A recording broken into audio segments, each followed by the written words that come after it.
എല്ലാവർക്കും നമസ്കാരം. ഡോക്ടർ സൗമ്യ സെന്നാണ്. ഡോക്ടറെ, ഞാൻ 5-6 മാസമായിട്ട് നല്ല ഡയറ്റിലാണ് തടി കുറയ്ക്കാൻ വേണ്ടിയിട്ട്. പക്ഷെ തടി മാത്രം കുറയുന്നില്ല. അല്ലെങ്കിൽ ഞാനിത് കഷ്ടപ്പെട്ടിട്ട് ജിമ്മിൽ പോകുന്നുണ്ട്, ഡയറ്റും ചെയ്യുന്നുണ്ട്, എന്നിട്ടും വിചാരിക്കുന്ന പോലെ അങ്ങ് തടി കുറയുന്നില്ല. എന്താണിത്? എന്താ തടി കുറയാത്തത്? ഞാൻ എന്താണ് ചെയ്യുന്നതിൽ പ്രശ്നം? ഇന്ന് ധാരാളം പേര് എനിക്ക് മെസ്സേജ് അയച്ച് ചോദിക്കാറുണ്ട്.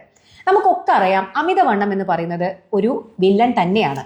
അമിതവണ്ണമാണ് ഇന്ന് നമ്മൾ കാണുന്ന അധിക ജീവിതശൈലി രോഗങ്ങൾക്ക്, അത് ഷുഗർ, പ്രഷർ, കൊളസ്ട്രോൾ, ഹൃദ്രോഗം, ഇതിനൊക്കെ മൂല കാരണമെന്ന് ശാസ്ത്രീയപരമായിട്ട് തെളിയിക്കപ്പെട്ടിട്ടുണ്ട്.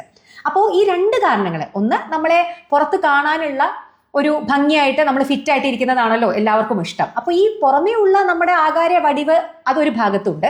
അതിനേക്കാൾ ഉപരി നമ്മൾ ആരോഗ്യപരമായിട്ട് ഇരിക്കുക എന്നുള്ളതാണ് അതിനേക്കാൾ ഉപരിയായിട്ടുള്ള കാര്യം. ഇത് 2 എടുത്താലും നമ്മൾ വെയിറ്റ് ഒരു പ്രത്യേക അളവിൽ മെയിൻറ്റെയിൻ ചെയ്ത് കൊണ്ടുപോകണമെന്ന് എല്ലാവർക്കും അറിയാം. എല്ലാവരും ഒരു വലിയ ആഗ്രഹം കൂടിയാണത്. പക്ഷേ എല്ലാവർക്കും ഒരു വില്ലനാവുന്ന, അല്ലെങ്കിൽ നല്ലൊരു ശതമാനം ആളുകൾക്കും വില്ലനാവുന്ന പ്രശ്നമാണ്, എന്തൊക്കെ ചെയ്തിട്ടും ഡോക്ടറെ വെയിറ്റ് കുറയുന്നില്ല. അപ്പോൾ അതാണ് ഇന്നത്തെ നമ്മുടെ ചർച്ചാ വിഷയം. എന്തുകൊണ്ടാണ് നിങ്ങൾ ഡയറ്റ് ചെയ്തിട്ടും നിങ്ങൾ എക്സസൈസ് ചെയ്തിട്ടും വെയിറ്റ് കുറയാത്തത്? നിങ്ങൾ ചെയ്യുന്ന കുഞ്ഞു ചില മിസ്റ്റേക്സ്, അത് കാരണമാണ് നിങ്ങൾ വെയിറ്റ് കുറയാതിരിക്കാനുള്ള സാധ്യത. അപ്പൊ എന്തൊക്കെയായിരിക്കാം ആ കുഞ്ഞു മിസ്റ്റേക്സ്? ഓക്കെ, ഒന്നാമത്തെ കാര്യം, പലർക്കും ഡയറ്റിംഗ് എന്ന് പറഞ്ഞു കഴിഞ്ഞാൽ എന്താണെന്നറിയോ? പട്ടിണി കിടക്കലാണ്. ആദ്യമേ എനിക്ക് പറയാനുള്ളത്, ഡയറ്റിംഗ് എന്ന് പറഞ്ഞു കഴിഞ്ഞാൽ പട്ടിണി അല്ല. പട്ടിണി കിടന്നു കഴിഞ്ഞാൽ നിങ്ങൾ ഒരിക്കലും പ്രോപ്പറായിട്ട് വെയിറ്റ് കുറയില്ല. അതിന്റെ കാരണം എന്താണെന്നറിയോ? നമ്മൾ ഭയങ്കരമായിട്ട് ഈ പട്ടിണി എന്ന് പറഞ്ഞു കഴിഞ്ഞാൽ ഒന്നുകിൽ ഭക്ഷണം ഒന്നും കഴിക്കാതിരിക്കുക, അല്ലെങ്കിൽ എന്താണെന്നറിയോ, ഭയങ്കര ലോ കാർബ്, അതായത് കാർബോഹൈഡ്രേറ്റ് ഒട്ടുമില്ലാത്ത ഭക്ഷണം കഴിക്കുക. അത് രണ്ടും ഒരേപോലെ തന്നെ അനാരോഗ്യപരമാണ്. അതെന്തുകൊണ്ടാണെന്ന് വെച്ച് കഴിഞ്ഞാൽ, നമുക്ക് വെയിറ്റ് കുറയണമെന്നുണ്ടെങ്കിൽ നമ്മുടെ മെറ്റബോളിസം നന്നായിട്ട് നടക്കണം. നമ്മുടെ മെറ്റബോളിസം എന്ന് പറഞ്ഞാൽ മലയാളത്തിൽ ഉപാപചയ പ്രവർത്തനങ്ങൾ എന്ന് പറയും. അപ്പോൾ ആ മെറ്റബോളിസം നന്നായിട്ട് നടന്നാൽ മാത്രമേ നമ്മുടെ ഫാറ്റ് നന്നായിട്ട് ബേൺ ആവും. പക്ഷേ നമ്മൾ ഇത്തരത്തിൽ പട്ടിണി കിടക്കുകയും അല്ലെങ്കിൽ വളരെ ലോ കലോറി ഡയറ്റുമായിട്ട് പോവുകയും ചെയ്തു കഴിഞ്ഞാൽ നമ്മുടെ മെറ്റബോളിസം സ്ലോ ഡൗൺ ആവുകയാണ് ചെയ്യുക. നമുക്ക് ശരിക്കും വേണ്ടത് അത് കൂടുതലാണ് വേണ്ടത്, പക്ഷേ കൂടുന്ന മെറ്റബോളിക് റേറ്റിന് പകരം കുറയും. അത് നമ്മുടെ വെയിറ്റ് ലോസിനെ ബാധിക്കും, കാരണം ഫാറ്റ് ഒരിക്കലും ബേൺ ആവില്ല. രണ്ടാമത്തേത്, നമുക്ക് ഇൻസുലിൻ എന്ന് പറയുന്നത് വലിയൊരു ഘടകമാണ്. നമ്മൾ കുറേ നേരം ഭയങ്കര ഈ പട്ടിണി കിടക്കുന്ന വയറൊന്നുമില്ലാതെ ആയിക്കഴിഞ്ഞാൽ നമ്മുടെ ഷുഗർ ലെവൽ കുറയും. ഷുഗർ ലെവൽ കുറഞ്ഞു കഴിഞ്ഞാൽ എന്ത് പറ്റും? ഇൻസുലിൻ നമ്മുടെ ശരീരത്തിൽ കുറയാൻ തുടങ്ങും. കുറച്ച് കഴിഞ്ഞാൽ വേറൊരു കാര്യമുണ്ട്, നമ്മൾ കുറേ നേരം ഇങ്ങനെ ഭയങ്കര പട്ടിണി കിടന്നു കഴിഞ്ഞാൽ കുറച്ച് കഴിഞ്ഞാൽ നമ്മൾ അങ്ങ് ഓവർ ഈറ്റ് ചെയ്യും. നമ്മൾ വിശന്നിട്ട് ഇരിക്കുമ്പോൾ കുറച്ച് കഴിയുമ്പോൾ നമുക്ക് കൺട്രോൾ പോയിട്ട് ചിലപ്പോൾ നമ്മൾ ഓവർ ഈറ്റ് ചെയ്യും. ആ സമയത്ത് എന്ത് പറ്റുന്ന അറിയോ? ഈ അതായത് പട്ടിണി കിടന്ന സമയത്ത് താഴ്ന്നിരുന്ന ഇൻസുലിൻ ഒറ്റയടിക്ക് അങ്ങ് ഷൂട്ട് ചെയ്യും. നമുക്ക് വേണ്ടത് ഒരു ചെറിയ അല പോലെ ഇൻസുലിൻ്റെ ലെവൽ വളരെ കൂടാതെയും വളരെ കുറയാതെയും ഇങ്ങനെ നിലനിർത്തണം. അതാണ് ഏറ്റവും നല്ല കൺട്രോൾ എന്ന് പറയുന്നത്. നമ്മൾ ഷുഗർ കൺട്രോൾ ചെയ്യാനാണെന്നുണ്ടെങ്കിലും വെയിറ്റ് ലോസിനാണെങ്കിലും നമ്മൾ ചെയ്യുന്ന ഡയറ്റിൽ ഇടയ്ക്കിടയ്ക്കാണ് ഭക്ഷണം കഴിക്കേണ്ടത്. അതായത് കാലോറി കുറച്ചിട്ടുള്ള ഭക്ഷണം, പക്ഷേ ഇടയ്ക്കിടയ്ക്ക് നമ്മൾ കഴിക്കണം. അല്ലെങ്കിൽ നമ്മൾ ഇന്റർമീഡിയറ്റ് ഫാസ്റ്റിംഗ് എന്ന് പറയുന്ന ഒരു അവസ്ഥയിലേക്ക് പോകണം. ഇത് രണ്ടും അല്ലാതെ ചില ആളുകൾ എന്ത് ചെയ്യുന്ന വെച്ച് കഴിഞ്ഞാൽ ഒരു 5-6-7-8 മണിക്കൂർ ഭക്ഷണം ഒന്നും കഴിക്കില്ല. അത് കഴിഞ്ഞിട്ട് പോയിട്ട് അങ്ങ് വാരി വലിച്ചു തിന്നും. അപ്പൊ എന്താ സംഭവിക്കുക? ഈ ഇൻസുലിൻ്റെ ലെവൽ ഇങ്ങനെ അതായത് കുറഞ്ഞും കൂടിയും ഭയങ്കരമായിട്ട് ഇങ്ങനെ പോകേണ്ടതിന് പകരം ഇങ്ങനെ വലിയ തിരമാലകൾ പോലെ പോകും. മനസ്സിലായോ? അപ്പം എന്ത് പറ്റും? ഇൻസുലിൻ്റെ സന്തുലിതാവസ്ഥ നഷ്ടപ്പെടും. നമുക്ക് വെയിറ്റ് ലോസ് പ്രോപ്പറായിട്ട് നടക്കില്ല. അടുത്തത്, ഞാൻ ഓവർ ഈറ്റിംഗ് ഓൾറെഡി പറഞ്ഞു. വേറൊരു പ്രശ്നം കൂടിയുണ്ട്. ഇൻസുലിൻ ഇത്തരത്തിൽ ഭയങ്കരമായിട്ട് കുറയും ചെയ്യുമ്പോൾ ഇൻസുലിൻ എന്താ പ്രശ്നം എന്ന് വെച്ച് കഴിഞ്ഞാൽ, നമ്മൾ ഇൻസുലിൻ വല്ലാതെ കുറയുമ്പോൾ നമ്മുടെ ശരീരത്തിൽ ഫാറ്റിനെ പ്രിസർവ് ചെയ്യുക എന്നുള്ളതാണ് പലപ്പോഴും ഇൻസുലിൻ്റെ ഒരു ധർമ്മം. കാരണം ഇൻസുലിൻ കുറഞ്ഞു കഴിഞ്ഞാൽ, ഷുഗർ കുറയുമ്പോൾ എന്താ പറ്റുക? നമ്മുടെ ശരീരത്തിന് മനസ്സിലാവും നമ്മുടെ ശരീരത്തിൽ വേണ്ടത്ര എനർജി കിട്ടുന്നില്ല എന്നുള്ളതിൻ്റെ ഒരു സിഗ്നലാണത്. അപ്പോൾ ശരീരം എന്ത് ചെയ്യുന്നറിയോ? ഫാറ്റിനെ സ്റ്റോർ ചെയ്യാൻ ശ്രമിക്കും. അതായത് ശരീരത്തിന് വേണ്ട സോഴ്സ് കൊടുക്കാൻ ശ്രമിക്കും. അപ്പം എന്താ പറ്റുക? നമ്മുടെ ഫാറ്റ് സ്റ്റോറേജ്, നമ്മൾ ചെയ്യുന്നത് ഈ പറയുന്ന പോലെ പട്ടിണി കിടക്കലാണ്, പക്ഷേ ഉണ്ടാവുന്നത് നമുക്ക് ഫാറ്റ് സ്റ്റോറേജ് ആണ് കേട്ടോ. അപ്പം അതുകൊണ്ട് ഒരിക്കലും ഈ ഭക്ഷണം കഴിക്കാതെ പട്ടിണി കിടക്കലല്ല ഡയറ്റിംഗ് എന്നുള്ളത് ആദ്യം മനസ്സിലാക്കുക. ഇത് നമുക്ക് ഗുണത്തെക്കാളേറെ വെളുക്കാൻ തെച്ചത് പാണ്ടായി എന്ന് പറയുന്ന പോലെ ഫാറ്റ് ഡെപ്പോസിഷനെ കൂട്ടുകയാണ് ചെയ്യുക. അപ്പോൾ ഇടയ്ക്കിടയ്ക്ക് ലഘുഭക്ഷണങ്ങൾ കഴിക്കണം, പക്ഷെ അത് കലോറി കുറഞ്ഞ ഭക്ഷണമായിരിക്കണം. അപ്പോൾ മാത്രമേ നമുക്ക് ഇൻസുലിൻ്റെ ലെവലിനെ ഇത്തരത്തിൽ ഒരു കുഞ്ഞു ഓളം പോലെ, നമ്മൾ പുഴയിലുണ്ടാവുന്ന ഓളം പോലെയാണ് ഇൻസുലിൻ്റെ ലെവൽ പോകേണ്ടത്. അതാണ് പ്രോപ്പറായിട്ട് നമുക്ക് ഷുഗർ കൺട്രോൾ തരിക. അതിന് പകരം നമ്മുടെ തിരമാലകൾ അടിക്കുന്ന പോലെ ഇങ്ങനെ ആയിക്കഴിഞ്ഞു കഴിഞ്ഞാൽ അത് പ്രോപ്പറായിട്ടുള്ള ഒരു ഡയറ്റ് കൺട്രോൾ നമുക്ക് തരില്ല, വെയിറ്റും നമ്മൾ ലൂസ് ചെയ്യില്ല. ഒന്നാമത്തേത്. രണ്ടാമത്തേത്, പലരും ഡയറ്റിംഗ് എന്ന് പറഞ്ഞിട്ട് എടുക്കുന്ന ഫുഡ് നല്ല ഹൈ എനർജി ഹൈ കാലോറി ഫുഡുകളായിരിക്കും. പലരും നട്ട്സ്, സ്മൂത്തീസ്, പീനട്ട് ബട്ടർ, ഇതൊക്കെ ഡയറ്റിങ്ങിന് നല്ലതാണ്. പക്ഷെ പലരുടെയും ഡയറ്റിൽ ഇതിൻ്റെ അമിതമായിട്ടുള്ള പ്രസൻസ് ഉണ്ടായിരിക്കും. പീനട്ട് ബട്ടർ കുറേ വാരി തിന്നുക, നട്ട്സുകൾ കുറേ വാരി തിന്നുക, കുറേ വാരി തിന്നു കഴിഞ്ഞാൽ ഇതെല്ലാം ഹൈ എനർജിയാണ്. മനസ്സിലായോ? അപ്പൊ നമ്മൾ ഡയറ്റിങ്ങിന് ഉപയോഗിക്കുന്ന ചില ഫുഡ് ഐറ്റംസ് നമ്മൾ അമിതമായി ഉപയോഗിച്ച് കഴിഞ്ഞാൽ അതും നമുക്ക് നെഗറ്റീവ് ഇഫക്റ്റ് തരും. മൂന്നാമത്തേത്, വേണ്ടത്ര പ്രോട്ടീൻ കഴിക്കാതിരിക്കുക.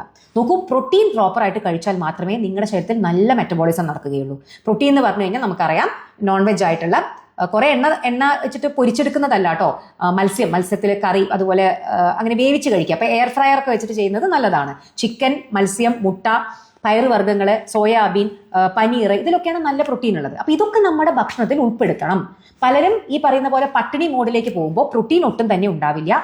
അതെന്ത് ചെയ്യും? അത് നമ്മുടെ മെറ്റബോളിസത്തിനെ കുറയ്ക്കും. മെറ്റബോളിസം കുറഞ്ഞു കഴിഞ്ഞാൽ അഗെയിൻ ഫാറ്റ് ഡെപ്പോസിഷൻ നടക്കും. അതുപോലെ തന്നെ പ്രോട്ടീനിന്റെ അളവ് കുറഞ്ഞു കഴിഞ്ഞാൽ നമുക്ക് വിശപ്പ് കൂടും. അപ്പൊ പ്രോട്ടീൻ കഴിച്ചു കഴിഞ്ഞാൽ നമുക്കൊരു ഫില്ലിംഗ് ഉണ്ടാവുകയും വിശപ്പ് കുറയുകയും അപ്പോൾ വിശപ്പ് കുറയുമ്പോൾ ഒബ്വിയസ്ലി നമ്മുടെ ഫുഡ് ഇൻടേക്ക് കുറയും. അപ്പോൾ വേണ്ടത്ര അളവിൽ നല്ല രീതിയിൽ പ്രോട്ടീൻ നിങ്ങളുടെ ഭക്ഷണത്തിൽ ഉൾപ്പെടുത്താൻ നിങ്ങൾ ശ്രദ്ധിക്കണം. ഓക്കെ, അടുത്തത് സ്നാക്സ്. മെയിൻ ഭക്ഷണമൊന്നും കഴിക്കില്ല, പക്ഷെ ഇടയ്ക്കിടയ്ക്ക് സ്നാക്സ് കഴിക്കും. ഈ സ്നാക്സിൽ നമ്മൾ വിചാരിക്കുന്നതിനേക്കാൾ കൂടുതൽ കാലോറി ഉണ്ട്. അപ്പൊ ഇത്തരത്തിൽ നമ്മൾ ഈ ബേക്കറി ഐറ്റംസ്, കുക്കീസ്, ചിപ്സ്, ഇങ്ങനെയുള്ള സാധനങ്ങൾ ഇടയ്ക്കിടയ്ക്ക് കഴിക്കുന്നത്, പലരും വിചാരിക്കുന്നതിന്റെ എമൗണ്ട് കുറവല്ലേ എന്നാണ്. പക്ഷേ നമ്മൾ ഒരു മെയിൻ മീൽ കഴിക്കുന്നതിനേക്കാൾ കൂടുതൽ കാലോറി ചിലപ്പോൾ നമ്മുടെ ശരീരത്തിലേക്ക് കിടക്കുന്നുണ്ടായിരിക്കും. അപ്പോൾ സ്നാക്സിന്റെ അമിത ഉപയോഗവും നിങ്ങൾക്ക് വേണ്ടത്ര റിസൾട്ട് തരില്ല. അടുത്തത്, വേണ്ടത്ര ഉറങ്ങാത്തത്. ഉറക്കം കുറഞ്ഞു കഴിഞ്ഞാൽ സ്ട്രെസ് കൂടും, സ്ട്രെസ് ഹോർമോൺസ് കൂടും. സ്ട്രെസ് ഹോർമോൺസ് കൂടിക്കഴിഞ്ഞ് കഴിഞ്ഞാൽ എന്ത് പറ്റും? തടി വെക്കും, തടി കുറയില്ല. കാരണം ഹങ്കർ ഹോർമോൺസ്, സ്ലീപ്പ് എത്രത്തോളം കുറയുന്നോ, സ്ട്രെസ് എത്രത്തോളം കൂടുന്നോ അതിനനുസരിച്ചിട്ട് ഹങ്കർ ഹോർമോൺസ്, നമ്മുടെ വിശപ്പ് കൂട്ടുന്ന ഹോർമോണുകൾ കൂടും. അപ്പം എന്താ? നന്നായിട്ട് നല്ല ബോളിംഗ് ആയിരിക്കും, നന്നായിട്ട് പുട്ടടിക്കും. അപ്പോൾ വെയിറ്റ് ലോസ് നടക്കില്ല. ഇതുപോലെ തന്നെയാണ് സ്ട്രെസ് കൂടുമ്പോൾ. അപ്പോൾ നന്നായി ഉറങ്ങണം, സ്ട്രെസ് മാക്സിമം കുറയ്ക്കണം. സ്ട്രെസ് കൂടുന്നതും ഉറക്കം കുറയുന്നതും നിങ്ങളുടെ ഹങ്കർ ഹോർമോൺസിനെ കൂട്ടുകയും നിങ്ങളുടെ വിശപ്പ് കൂട്ടുകയും വേണ്ടത്ര വെയിറ്റ് ലോസ് തരാതിരിക്കുകയും ചെയ്യുന്നു. അടുത്തത്, വേണ്ടത്ര വെള്ളം കുടിക്കുന്നില്ല. ഡയറ്റൊക്കെ നടക്കുന്നുണ്ട്, പക്ഷേ വെള്ളം കുടിയില്ല. വെള്ളം നന്നായി കുടിച്ചാൽ മാത്രമേ നല്ല രീതിയിൽ നമ്മുടെ മെറ്റബോളിസവും ഡൈജഷനും കാര്യങ്ങളൊക്കെ നടക്കൂ. അപ്പോൾ വെള്ളം ആണ് നമ്മുടെ ശരീരത്തിൽ നിന്ന് ഫാറ്റിനെ റിമൂവ് ചെയ്യുന്നതിൽ വളരെയധികം നമ്മളെ സഹായിക്കുന്ന സംഭവം. അപ്പോൾ വെള്ളം പ്രോപ്പറായിട്ട് കുടിച്ചിട്ടില്ലെങ്കിലും ഇതേ പ്രശ്നം തന്നെ, മെറ്റബോളിക് റേറ്റ് കുറയും, ഫാറ്റ് റിമൂവൽ നടക്കില്ല. അടുത്തത്, എക്സസൈസ് ചെയ്യാതിരിക്കുക. ഒബ്വിയസ്ലി ഡയറ്റ് മാത്രം, പക്ഷേ എക്സസൈസ് ഇല്ല. എക്സസൈസ് ഇല്ലാതെ ഡയറ്റ് മാത്രം ചെയ്തു കഴിഞ്ഞാൽ വെയിറ്റ് ലോസ് പ്രോപ്പറായിട്ട് നിങ്ങളുടെ ശരീരത്തിൽ നടക്കില്ല. അപ്പോൾ എക്സസൈസ് ഓൾസോ മുഖ്യം ബിഗിലേ. മനസ്സിലായോ? ഇനി അടുത്തത് പറഞ്ഞു കഴിഞ്ഞാൽ നിങ്ങളെല്ലാം പ്രോപ്പറായിട്ടാണ് ചെയ്യുന്നത്, ഡയറ്റൊക്കെ കറക്റ്റായി ചെയ്യുന്നുണ്ട്, എക്സസൈസ് ചെയ്യുന്നുണ്ട്, വെയിറ്റ് കുറയുന്നില്ല. നിങ്ങൾ ഡെഫിനറ്റ്ലി നിങ്ങൾക്ക് എന്തെങ്കിലും രോഗാവസ്ഥ, വെയിറ്റ് ലോസ് ഇല്ലാതെ, അതായത് വെയിറ്റ് ഗെയിൻ ഒരു പ്രശ്നമാകുന്ന ചില രോഗാവസ്ഥകൾ, ഹോർമോണൽ ഇംബാലൻസസ് ഉണ്ടോ എന്ന് ടെസ്റ്റ് ചെയ്യണം. അതെന്തൊക്കെയാണ്? എല്ലാവർക്കും അറിയാം. PCOD, തൈറോയിഡ് പ്രശ്നങ്ങൾ, പിന്നെ ഇൻസുലിൻ റെസിസ്റ്റൻസ്. അപ്പോൾ ഇത്തരത്തിൽ ചില രോഗാവസ്ഥകൾ, ഒന്നുകൂടി ഞാൻ പറയാം, സ്ത്രീകൾക്കാണ് പ്രധാനമായിട്ടും PCOD, ഹൈപ്പോതൈറോയിഡിസം, തൈറോയിഡിന്റെ ഇഷ്യൂസ്, പിന്നെ ഇൻസുലിൻ റെസിസ്റ്റൻസ്. അപ്പോൾ എന്തെങ്കിലും ഹോർമോണൽ ഇംബാലൻസ് കൊണ്ടാണോ നിങ്ങൾ ഈ വെയിറ്റ് കൂടുന്നത് എന്നുള്ളത് നമ്മൾ നോക്കണം. എല്ലാം പ്രോപ്പറായിട്ട് ചെയ്തിട്ടും വെയിറ്റ് ലോസ് സംഭവിക്കുന്നില്ലെങ്കിൽ ഡെഫിനറ്റ്ലി നിങ്ങളൊരു ഡോക്ടറെ കണ്ടിട്ട് ഇതൊക്കെ ഒന്ന് നോക്കുന്നത്, തൈറോയിഡ് ഹോർമോൺ നോക്കുക, ഒരു സ്കാൻ എടുത്ത് നോക്കുക, യൂട്രസ് എല്ലാം, ഓവറീസ് ഒക്കെ പ്രോപ്പറാണോ നോക്കുക. ഇത് വളരെ ഇമ്പോർട്ടൻ്റ് ആണ് കേട്ടോ. ഇനി ലാസ്റ്റ് കോസ്, ചീറ്റ് ഡേയ്സ് അല്ലേ. നമ്മൾ എന്ത് ചെയ്യും? 6 ദിവസം നന്നായിട്ടൊക്കെ ഒന്ന് ചെയ്യും. 7ാമത്തെ, അതായത് നമ്മൾ എന്ത് വിചാരിക്കുന്നത് വെച്ചാൽ വീക്കെൻഡ് ചീറ്റ് ഡേ ഒക്കെ. അപ്പൊ ശനി ഞായർ നമ്മൾ ഇഷ്ടമുള്ളത് കഴിക്കും, ബാക്കി 5 ദിവസം ഡയറ്റ് ചെയ്യും. ഈ ശനി ഞായറും തിന്ന് കൂട്ടുന്ന ഭക്ഷണങ്ങൾ ഈ ഒരാഴ്ചക്കുള്ള അത്ര കാലറി ചിലപ്പോൾ നമ്മൾ അടിച്ചു കയറ്റും. അപ്പൊ ചീറ്റ് ഡേയ്സ് എന്ന് പറഞ്ഞിട്ട് നിങ്ങൾ കഴിക്കുന്ന ഭക്ഷണം, ഒരാഴ്ചക്കുള്ള കാലറി ഉള്ള ഭക്ഷണം കഴിച്ചാൽ പിന്നെ നമ്മൾ ഒരിക്കലും 5 ദിവസം ഡയറ്റ് ചെയ്തു എന്ന് പറഞ്ഞിട്ട് കാര്യമില്ല. അപ്പൊ ചീറ്റ് ഡേ ഒക്കെ ആവാം, പക്ഷെ ഒരു മയത്തിലൊക്കെ കേട്ടോ. അപ്പോൾ ഇതൊക്കെയാണ് സാധാരണ രീതിയിൽ നന്നായിട്ട് ഡയറ്റ് ചെയ്തു എന്ന് നമ്മൾ വിശ്വസിക്കുന്നു, എന്നാൽ നമ്മളെ വെയിറ്റ് കുറയുന്നില്ല. ഇതൊക്കെയാണ് അതിന്റെ കാരണങ്ങൾ. അപ്പോൾ ശരിക്കും ഉറക്കം കിട്ടുന്നുണ്ടോ? ശരിക്ക് വെള്ളം കുടിക്കുന്നുണ്ടോ? സ്ട്രെസ് ഒക്കെ നന്നായിട്ട് കുറയ്ക്കുന്നുണ്ടോ? ഞാൻ അനാവശ്യമായിട്ട് ചീറ്റ് ഡേയ്സ് എടുക്കുന്നുണ്ടോ? കൂടുതലായിട്ട് നട്ട്സ് അങ്ങനത്തെയുള്ള സ്നാക്കുകൾ നമ്മൾ കൂടുതലായി കഴിക്കുന്നുണ്ടോ? പിന്നെ ഹൈ എനർജിയുള്ള നട്ട്സും അതുപോലെ തന്നെ സ്മൂത്തീസും പീനട്ട് ബട്ടറും ഒക്കെ ഞാൻ ഓവറായിട്ട് ഉപയോഗിക്കുന്നുണ്ടോ? പിന്നെ ഈ പറയുന്ന പോലെ അനാവശ്യമായിട്ട് കുറെ നേരം പട്ടിണി കിടക്കുന്നുണ്ടോ? എന്നിട്ട് അതിനുശേഷം ഓവർ ഈറ്റ് ചെയ്യുന്നുണ്ടോ? ഇതൊക്കെ ഒന്ന് നന്നായിട്ട് നമ്മൾ നോക്കേണ്ടത് വളരെ അത്യാവശ്യമാണ് കേട്ടോ.